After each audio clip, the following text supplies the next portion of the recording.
Breaking news, family. TikTok apparently is back in operation after Donald Trump foreshadowed an extension which would give them a reprieve from the ban. Okay, family.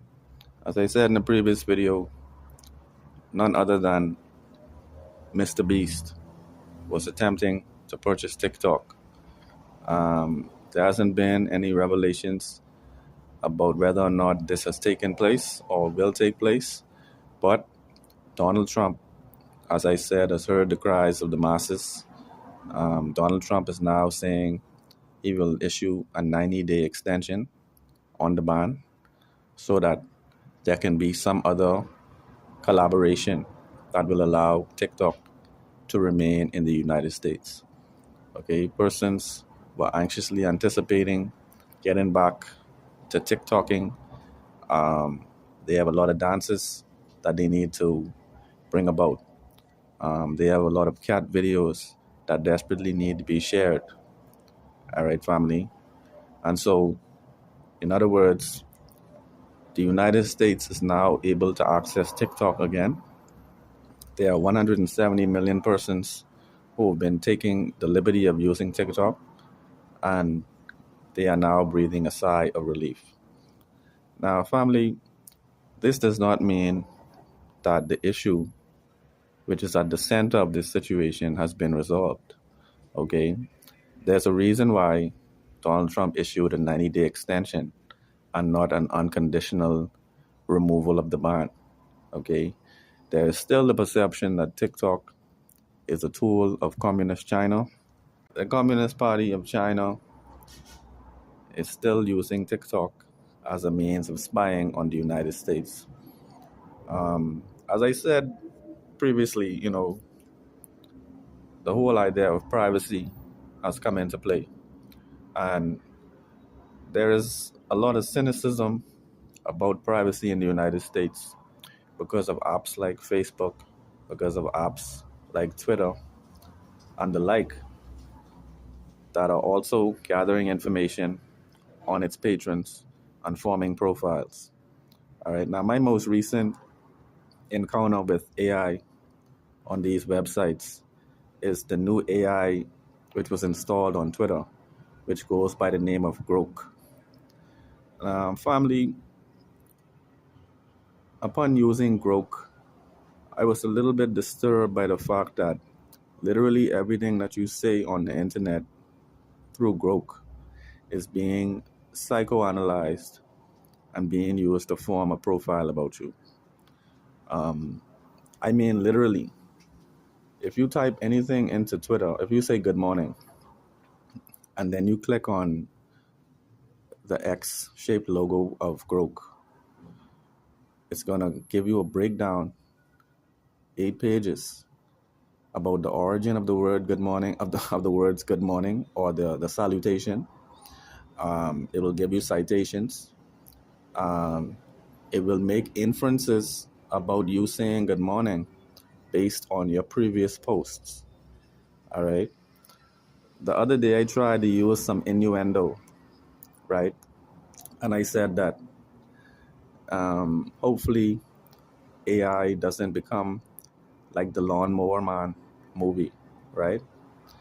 And I thought I had issued some veiled innuendo that would go over the head of AI, but a human would make the connection. Well, family, I was mistaken because when I clicked on the Grok icon on Twitter, it began to give a synopsis about my choice of the Lawnmower Man as a reference.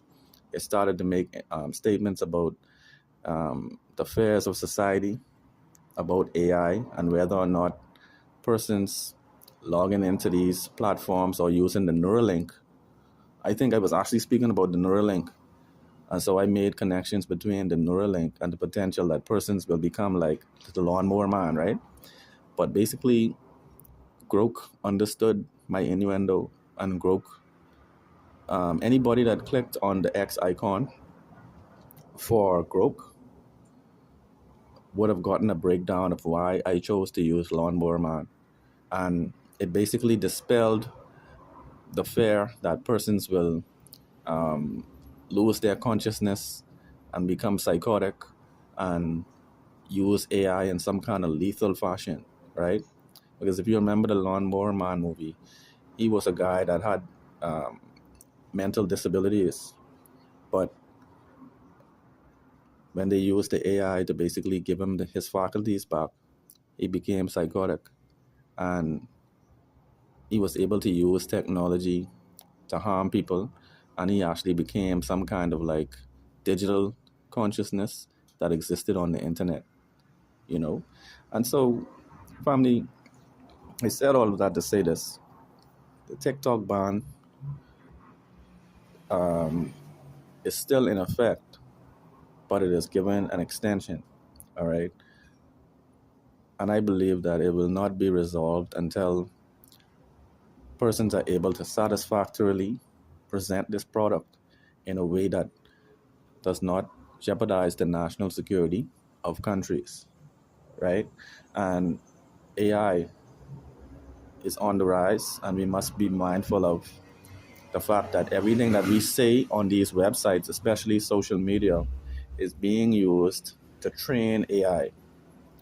Everything that we're saying has been trained in AI. But I found out that Grok had its limitations because I used an old adage, right? And Grok didn't understand the old adage, right? The adage I used, and I want you all to try this. Try this on Grok in Twitter. I typed, "A wistful waist makes a woeful want," right? And so Grok misunderstood this. I think I'll use the screenshot. I actually screenshot it. I'll put the screenshot in the video to show the exchange between me and the AI. But family, I made a mistake. I actually taught Grok the correct interpretation of this old adage, right? Because a wistful waist makes a woeful want actually refers to persons being more conservative with spending. Because if you waste money today wistfully, right, you could find that you find yourself in a time of need where you could have actually used this money, and it creates a woeful want.